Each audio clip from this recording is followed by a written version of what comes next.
Lord Brahma continued, "Stop the performance of these sacrifices, for they have induced Indra to introduce so many irreligious aspects. You should know very well that even amongst the demigods there are many unwanted desires. There are many competitors in ordinary business affairs, and the Karma-kanda chapters of the Vedas sometimes cause competition and envy amongst karmis. A karmi must be envious because he wishes to enjoy material pleasures to their fullest extent. That is the material disease.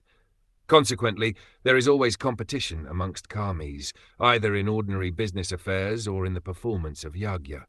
Lord Brahma's purpose was to end the competition between Lord Indra and Maharaj Prithu.